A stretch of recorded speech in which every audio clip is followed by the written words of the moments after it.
Ya, assalamualaikum warahmatullahi wabarakatuh. Oke teman-teman ya, kali ini saya akan bukan mereview, ya sudah apa-apa lah mereview.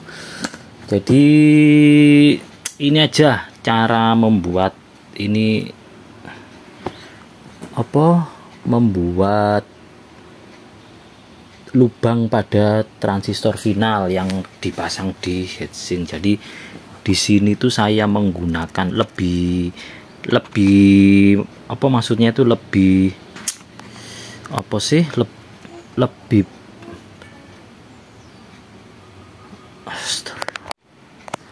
lebih bagus gitu loh ya. Jadi di sini saya menggunakan apa ini mata tab ya, tab ukuran berapa ini, M3. Nah ini loh, M3 kali 0,5 ya, M3 kali 0,5. jadi banyak model M3 itu, ada yang dibalur dengan warna kuning atau apa. Ini saya beli yang biasa ini ya. Kemudian soalnya biasanya kan ada yang pakai ini langsung ya. Nah ada yang pakai langsung bor ini 2,5 yang pada umumnya itu. Kemudian ada yang pakai baut ya, ada yang pakai baut, ada juga yang pakai skrup. Nah ada yang juga yang pakai skrup. Nah di sini saya ingin menggunakan yang seperti ini. Jadi nanti di bautnya ini tuh ada ulirnya, ada dratnya gitu teman-teman. Nah seperti ini loh ya. Nah ada dratnya, jadi hasilnya itu nanti seperti ini. Nah seperti ini yang sudah saya bor dengan mata bor M3 ini, tab itu. Jadi di tengah sini di dalamnya itu sudah terbentuk ulir gitu loh teman-teman. Jadi kalau dia dimasukkan ini sesuai dengan dratnya, ngebaut gini tuh ya toh. Nah ini kalau misalkan buka tutup dia nggak akan cepet dol teman-teman ya. Beda kalau pakai skrup, pakai apa itu ya. Kalau pakai skrup gitu biasanya, kalau skrup itu sekali masuk kemudian nah ini contoh ini untuk skrup. Nah ini untuk skrup. Untuk yang skrup itu biasanya sekali masuk dia memang seret ya, seret. Nah begitu seret, ketika kita akan melepas biasanya itu sudah rusak atau itunya ya. Tapi kalau pakai yang ulir gini, drat ini, tab ini, dia masih bisa aman untuk buka tutup angelir gitu loh ya teman-teman ya. Nah cuman sayangnya kalau model beginian itu hati-hati, kalian masangnya tuh ngebornya tuh harus tegak lurus, kalau tidak dia bisa patah. Nah ini contohnya ini, aduh. Nah ini contohnya ini yang patah ini. Nah ini patah ini saya begitu ngebor begini ya, kemudian bor saya itu agak miring sedikit, jadi langsung tek, patah. Padahal nah ini kalau ngebornya harus pakai, nah harus tegak lurus gini teman-teman ya, jangan menceng gini. Kalau menceng sedikit gini, begitu ngebor tek, ini dia langsung patah. Itu kekurangannya ya. Ya wis itu aja. Ini sudah saya maunya itulah ini loh, ini masang ini loh, tapi karena ada sesuatu hal ini, waduh ini belum saya copot ini. Wis gitu aja, cuman ini aja. Kalau kalian pakai mata bor yang biasa enggak masalah juga, cuman kalau dipakai yang seperti ini dia masuk, cuman kalau keluar masuk dia akan dalamnya itu akan lower gitu, cepet lower. Tapi kalau pakai yang mata tab begini, dia akan berfungsi juga untuk ngetap, membuat ulirnya itu loh. Alah rek, kamera aku rek ya, iyalah. Nah dia itu ada ulirnya itu loh. dia terbentuk nanti di dalam apa, di dalamnya sini ya. Jadi meskipun buka tutup enggak masalah, enggak akan lower ya. Sudah gitu aja. Nah, oke. Nah, sekarang saya mau cerita ini. Kenapa kok saya jarang upload, dan padahal ini sudah saya siapkan loh, ini transistor final sebanyak ini.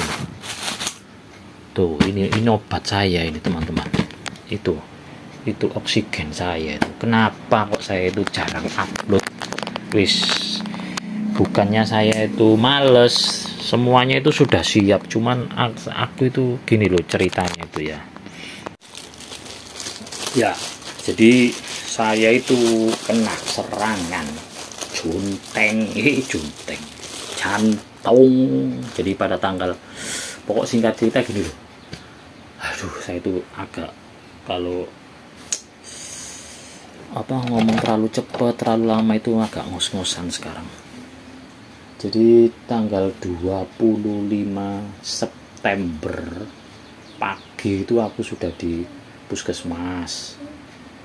Waktu itu ini tuh sewesek napasku, itu sewesek dadaku itu, jadi sudah tidak bisa apa-apa, sudah terbaring.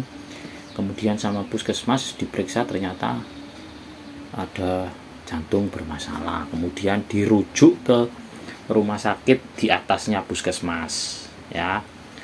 Nah, setelah di atasnya puskesmas itu dicek lagi, cek darah, cek ini, ternyata sama juga karena jantung. Kemudian aku dirujuk di kota Surabaya, di rumah sakit, tepatnya di rumah sakit Suwandi.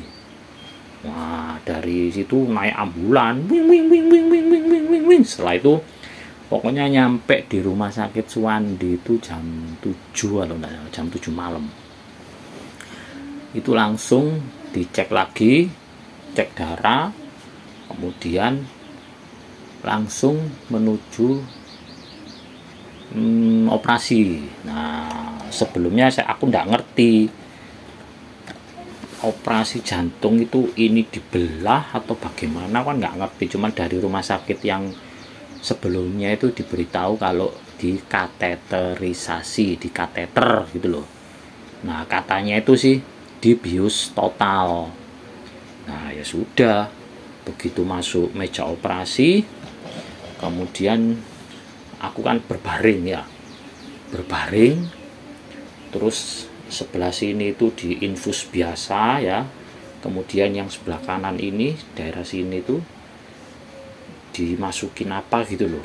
Terus kata dokternya itu ada, pokoknya di ruang operasi itu ada, di depanku itu ada 2 orang, perempuan juga 2, sampingku yang bagian infus ini itu 1 orang perempuan juga, di belakangku itu ada 1 laki, itu ngasih obat lewat mulut, yang di sebelah sini ngasih obat lewat infus. Nah, yang sebelah sini tuh sambil berbaring itu pertama itu disuntik. Saya suntik, Pak, ya. Wah, ini pikirku ini dibius, soalnya kan dari rumah sakit sebelumnya itu nanti dibius total, Pak. Ya sudah, aku pasrah aja. Ini pokoknya posisi ini sakit, napas nggak bisa bernapas, tensi turun pokoknya. Setelah disuntik ya aku tunggulah sambil istighfar itu, sambil dalam hati hitung, kan disuntik bius mungkin 1, 2, 3, astagfirullah. Lah kok ndak pingsan aku. Waduh. Oh, terus mungkin bukan suntikan bius. Kemudian dokternya nyuntik lagi untuk yang kedua kali di sini juga. Pak, ini nanti rasanya kurang enak ya nanti di tangan. Sudah disuntik lagi, cus gitu.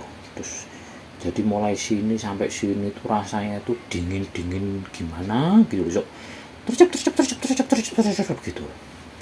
Nah, ini mungkin suntikan bius ini. Ya sudah, aku langsung berdoa, berdoa, wis baca-baca surat, baca-baca terus dokternya itu sambil masukin apa kayak benang gitu loh. Kok lama kok aku nggak pingsan-pingsan, katanya dibius loh. Ya terus aku ngomong sama dokternya, dokter ini sudah tak. Oh iya pak, sebentar ya, sakit apa? Ya saya bilang enggak sakit, memang enggak sakit. Dokternya itu kayak masukin apa gitu loh, kayak benang atau berapa meter polok ditarik-tarik gini, tapi ya enggak sakit loh. Nah saya bingung operasinya itu kapan gitu loh. Terus kalau kira-kira berjalan 15 menit atau 20 menit gitu loh. Setelah itu baru apa dokternya yang dua itu bilang alhamdulillah selesai, wis selesai loh, selesai. Terus aku ngomong, loh dok, kapan operasinya? Loh sudah ini pak. Loh aku bingung, sebetulnya operasi itu ini dibelah jantungku lah, terus ini itu apa? Ini ternyata gini loh teman-teman. Jadi karena kondisiku itu sudah anfal ya, hitungannya itu sudah gawat waktu itu. Jadi dokter itu ternyata melakukan ini, dikasih dilubangi terus dimasukin apa kayak benang, itu namanya kateterisasi, kateter untuk melihat penyumbatan di sini. Nah ternyata saat itu juga penyumbatanku itu ada 2 di jantung ini, sebelah kiri dan sebelah kanan. Nah yang dioperasi itu ini loh, gambarnya seperti ini. Nah waktu itu langsung dipasang 2 ring gitu loh. Nah yang satunya belum dipasang, ini masih ada penyumbatan 95%. Loh kenapa kok enggak langsung dipasang? Ya katanya dokter sih nanti mengganggu ginjal karena obat yang disuntikan tadi. Kedua ya karena BPJS jadi antri. Jadi kapan yang satunya ini nanti dioperasi? Itu setelah aku kemarin tanggal 6 Oktober kemarin itu kontrol, ternyata nunggu 3 bulan lagi untuk pasang yang satunya. Ya, jadi waktu aku kontrol aku tanya, dok kenapa kok aku cuman angkat-angkat sebentar aja kok nafas ini menggos terus keluar keringat? Ya karena memang satunya ini belum dipasang ring, masih ada penyumbatan 95% gitu loh. Jadi kalau aku jalan gitu ya, jalan setengah jam gitu aja, kalau pagi itu riwari itu sudah menggos.